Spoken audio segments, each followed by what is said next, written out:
नमस्कार दर्शकों, आज की इस अद्भुत वीडियो में आपको जानने को मिलेगा क्या ब्रह्म निराकार है या साकार, क्या परमात्मा निर्गुण है या सगुण, या फिर ये दोनों बातें एक ही सत्य के अलग अलग पहलू हैं। दोस्तों, सदियों से ये सवाल हर साधक के मन में उठता रहा है। कोई कहता है ब्रह्म का कोई रूप नहीं, तो कोई कहता है परमात्मा साकार रूप में भक्तों के सामने प्रकट होते हैं। लेकिन असली सवाल ये है, हमारे पवित्र शास्त्र क्या कहते हैं? क्या श्रीमद् भगवद गीता में इसका स्पष्ट उत्तर मिलता है? क्या वेद ब्रह्म को निराकार बताते हैं या साकार? आज की इस वीडियो में हम शास्त्रों के प्रमाण के साथ जानेंगे ब्रह्म का वास्तविक स्वरूप क्या है, निराकार और साकार में क्या अंतर है और सच्चाई क्या है, जिसे जानकर आपकी सोच बदल जाएगी। तो वीडियो को अंत तक जरूर देखिए। अगला सवाल है, क्या ब्रह्म निर्गुण है? प्रमाण दिखाइए। ब्रह्म देवी दुर्गा का प्रकृति का पति हमने आपको पुराणों से दिखाया। आइए आगे आपको लेके चलते हैं गीता और वेदों से कि ब्रह्म साकार है और ब्रह्म की भी उत्पत्ति हुई है। तो जो निर्गुण है और निराकार है उसकी उत्पत्ति नहीं होती है, ठीक है, उत्पत्ति होती है साकार की जी। और ब्रह्म अव्यक्त है, यह अपनी योग माया से छुपा रहता है। आपको हमने दिखाया गीता जी से। अभी आपको ब्रह्म की उत्पत्ति दिखा देते हैं। इससे स्पष्ट होता है कि ब्रह्म को उत्पत्ति करने वाला ही परमात्मा है और वो परमात्मा इनसे अन्य है जी। तो दिखाइए। यही भगवत गीता है। आपको लेकर चलते हैं आपको अध्याय 3 के श्लोक नंबर 12 से 15 में। ये भगवत गीता है, अध्याय 3 श्लोक नंबर 14 और 15। 14-15 में क्या बताया है कि संपूर्ण प्राणी अन्न से उत्पन्न होते हैं। अन्न की उत्पत्ति वृष्टि से होती है और वृष्टि यज्ञ से होती है। यज्ञ विहित कर्मों से उत्पन्न होने वाला जान और कर्म को ब्रह्म से उत्पन्न हुआ जान। कर्म ब्रह्म उद्भवम, कर्म की उत्पत्ति ब्रह्म से हुई। ब्रह्म अक्षर समुद्भवम, ब्रह्म की उत्पत्ति अक्षर ब्रह्म से हुई, पूर्ण परमात्मा से हुई, सनातन परमात्मा से हुई। यहाँ पे ब्रह्म का इन्होंने वेद अनुवाद किया है। वेदों में दयानंद ने भी ब्रह्म का कहीं कहीं पे वेद अनुवाद किया, जो कि सरासर गलत है। आपको दिखाएंगे आगे।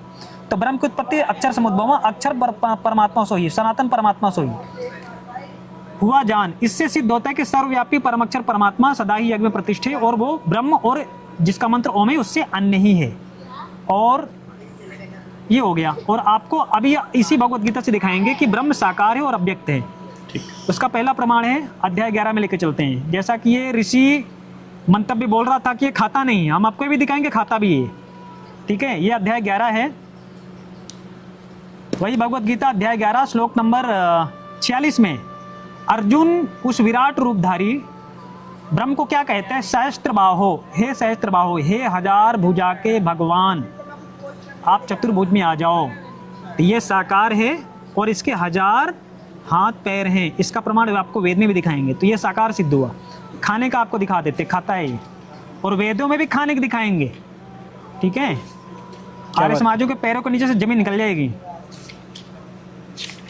ये देखिए, ये आपका श्लोक नंबर 28 और 29 है। अध्याय 11 का श्लोक नंबर 28 ये क्या कहता है कि बहुत से जल प्रवाह के समुद्र के ही सम्मुख दौड़ते हुए जीव आपके द्रवंती काल खाता है। वैसे ही नरलोक के वीर आपके प्रज्वलित मुखों में, आपके मुख में प्रवेश कर रहे हैं। अभी विज्वलंती वक्त्राणि विशंति, आपके मुख में प्रवेश कर रहे हैं। मुख में प्रवेश करना मतलब क्या? खाना होता है। अध्याय 29 देखिए, अध्याय 29 में बताया है कि समृद्ध वेगा विशंति, समृद्ध वेगा विशंति, अतिवेग से वक्त्राणि समृद्ध वेगा विशंति, आपके मुख में प्रवेश कर रहे हैं, अर्थात काल खा रहा है। काल कौन? गीता ज्ञानदाता ब्रह्म, जिसका मंत्र ओम है। तो ये ब्रह्म खाता है। ये आपको प्रमाण दिखा दिया, हजार भुजा का भगवान, ये प्रमाण दिखा दिया, इसको उत्पत्ति दिखा दी। आइए आपको और दिखाते हैं, अब वेदों से दिखाएंगे। गीता जी में आपको ऑलरेडी दिखा दिया हूँ कि ये अव्यक्त है। अध्याय 7 के श्लोक नंबर 24-25 में कहता है कि मैं अव्यक्त हूँ, अपनी योग माया से छुपा हुआ रहता हूँ। आइए आपको वेद में दिखाते हैं। अपने कर कमलों से बोल के रखा है कि परमात्मा साकार है। हम यहाँ पे ब्रह्म की उत्पत्ति दिखाएंगे, जिसको ये सबसे बड़ा भगवान मानते हैं, ठीक है।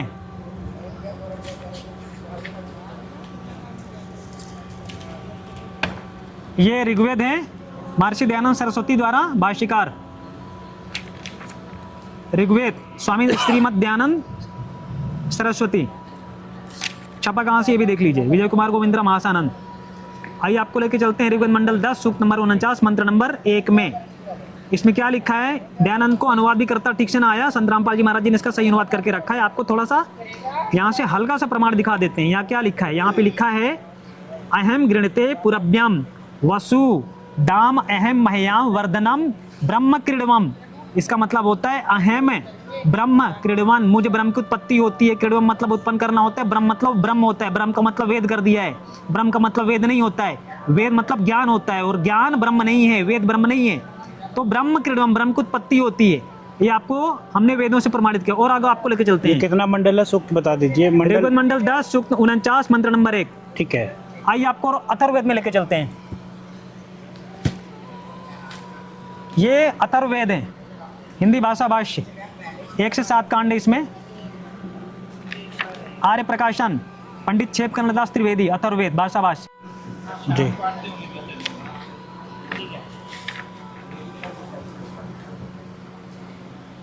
ये अथर्ववेद चतुर्कांड प्रथम अनुवाद मंत्र नंबर 3, अनुवादित दयानंद। इसका सबसे अच्छा अनुवाद संत रामपाल जी महाराज जी ने किया है, आपको दिखा दिया जाएगा आगे।